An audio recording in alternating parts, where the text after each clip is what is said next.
pré-candidato Renan Santos à presidência da República do partido Missão. E vocês têm usado só Missão, não é? Missão. Não é partido Missão. Não falo partido, ele não tem sigla, tanto que no painel brasileiro é Missão. Missão, perfeito. E eu uso ainda no feminino. Veja que a Missão tem tudo ali, né? No Cremers ali falou várias vezes. Sim. Porque o Brasil precisa do senso de missão. É verdade. Então vamos entrar na saúde, já que falamos em saúde. Se fala tanto no SUS, que eu acho que é um projeto magnífico, muitas vezes mal gerido.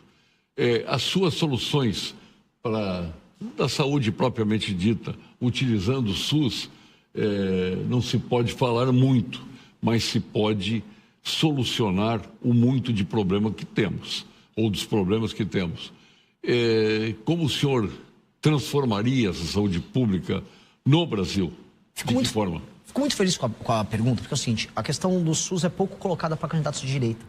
E, em geral, o pessoal entrega platitudes. A gente tem que primeiro entender qual é o maior problema do SUS. A maior parte da população brasileira se vale do SUS para se tratar, primeiro ponto. Porém, elas não conseguem um acesso. E o que é o acesso? Às vezes, não ter um OBS próximo. Quando precisa fazer um exame, cair na fila. Se não cai na fila e você tenta achar o exame não está numa cidade próxima de você. Não tem uma ambulância para te levar para um hospital, porque não conseguiram montar o hospital na cidade que tem que ser o hub, a cidade polo. E ainda para fazer uma cirurgia você fica na fila. Ou seja, o maior problema do SUS é um problema de acesso. Depois vem os problemas de qualidade. Para resolver a questão de acesso, tem as coisas mais simples a se resolver. Por exemplo, você não tem um regramento objetivo para as filas. Então, se eu preciso fazer um exame, se, por exemplo, olha, Renan, tá tudo indicando que você vai ter um câncer no pulmão, você tem que fazer uma série de exames. Eu entro numa fila e, às vezes, uma pessoa que não tem algo prioritário está na minha frente. Então, nós temos que resolver as prioridades para dar ordem na fila. E aí acontece algo ainda pior. Como a maior parte dos hospitais no Brasil são sustentados por emendas parlamentares, o político que tem um acesso a isso, ele acaba escolhendo, você acaba tendo um contato com o vereador, com o prefeito ou com o deputado, e ele determina para você se você vai poder ir para o hospital A, B ou C mais rápido. Essa é uma coisa que a gente precisa mexer urgente. Segundo, nós temos que ter uma política que chama de Hub and Spoke. O Hub é o local onde vai ter o hospital com as especialidades, onde você vai fazer também as cirurgias. E você vai ter ao redor dessas cidades as policlínicas em cidades um pouco menores e as UBSs no geral. Isso não pode ser determinado por decisão política de um deputado. Às vezes um deputado quer que faça um hospital na região dele, simplesmente porque ele tem mais voto lá. Mas às vezes não era o lugar para ter um hospital. Às vezes você não tem um acesso para uma estrada que leve a pessoa de uma cidade menor para lá. E no Brasil isso é tudo completamente caótico. Então nós vamos reordenar isso sem decidir onde vão ser construídos os hospitais e as policlínicas de maneira política. Terceira coisa, e essa é a parte que vai ser a mais revolucionária. O SUS, que é um sistema centralizado, costuma ser frágil. E todo mundo fala, pô, mas a centralização não é ruim? Era. Com a tecnologia e com a chegada do machine learning, inteligência artificial, é uma revolução que vai acontecer, porque tudo que é centralizado melhora mais rápido. E onde vai melhorar? Não há no Brasil uma coisa bizarra. Isso vale também para a segurança pública, porque os BOs não são checados de estado para estado. Então, se é um bandido da Paraíba vem para o Rio Grande do Sul, o policial daqui não consegue checar o prontuário dos BOs do bandido. Mesma coisa com o prontuário de saúde.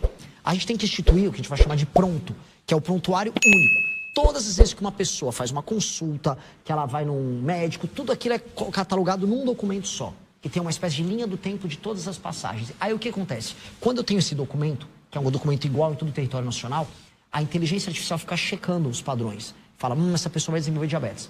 Essa pessoa está com hipertensão. Olha, tem um grupo de pessoas que estão apresentando um padrão de doença similar à febre amarela em determinada região do Brasil. Logo, eu preciso de médicos para focar isso nessa região. Logo, eu preciso de estoque de remédio ali. Olha, eu consigo fazer uma política preditiva para evitar que essa pessoa que tem obesidade desenvolva diabetes. E aí você consegue prever o desenvolvimento de doenças, faz a política da saúde familiar mais próxima das pessoas, aplica remédios e políticas justamente que evitem o desenvolvimento de doenças e melhora e torna mais barato o sistema de saúde. El Salvador, a gente citou os presídios agora há pouco, El Salvador está fazendo isso na saúde e é uma revolução. Revolução. Mas aí eu acho que aí tem uma coisa que a gente discorda aqui, de tantas coisas que o senhor pensa e que eu comungo, mas eu já penso saúde e educação privada. Isso é muito mais barato para o Estado manter uma saúde privada e uma educação privada do que o Estado ser o gestor, o mantenedor de um complexo caro, onde as soluções muitas vezes passam por aspectos que passam muito longe, né, de uma gestão bem administrada. Permita-me também discordar? Não, claro. Porque não tem um problema. Eu estou fazendo só para lhe provocar para chegar a saber. Não tem problema nenhum da administração ser privada. Inclusive, a administração dos hospitais, das policlínicas, quando feitos por entes privados, é bastante superior.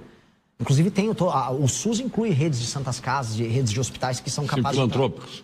Não há problema nenhum e eu defendo um aumento disso. A questão toda é, dado que a população brasileira é muito pobre, a questão do acesso vai passar a existir um sistema universal que garanta a essas pessoas uma espécie de plano de saúde gratuito. Eu gostaria de ver num país em que as pessoas possam migrar para o modelo alemão, que é um modelo misto, em que você tem um misto de eu invisto um pouco mais e o Estado me garante um pedaço. Para você chegar nisso. Hoje, infelizmente, nós não conseguimos chegar, especialmente nos lugares do Brasil em que não há atividade econômica. Praticamente metade do Brasil está ausente de atividade econômica. É meio assustador o que eu estou falando e nessas minhas andanças pelo Brasil eu vi isso acontecer. Eu não consigo imaginar essas pessoas tendo acesso à saúde, a nada de saúde. E o pior, as escolhas que as pessoas fazem, inclusive na forma como elas cuidam da água que elas bebem, daquilo que elas comem, é assustadora. Regiões na região norte, na região nordeste, é de assustar. Faz a Índia parecer a Suíça. Então, infelizmente, nós dependemos de um sistema que garanta essa universalização. E aí, o uso da tecnologia vai garantir um acesso melhor a isso. Eu concordo em gênero lugar com o senhor que é uma questão de gestão e a iniciativa privada será melhor. Também acredito que dá para fazer a mesma coisa na educação. A questão é que o acesso universal, que não só apenas a Constituição garante, mas que é uma necessidade dada do problema brasileiro, ele tem que ser feito. Então aí cabe como um gestor público ter que tocar nesses termos. Se você gostou do vídeo, não esqueça de deixar o like e inscrever-se no canal.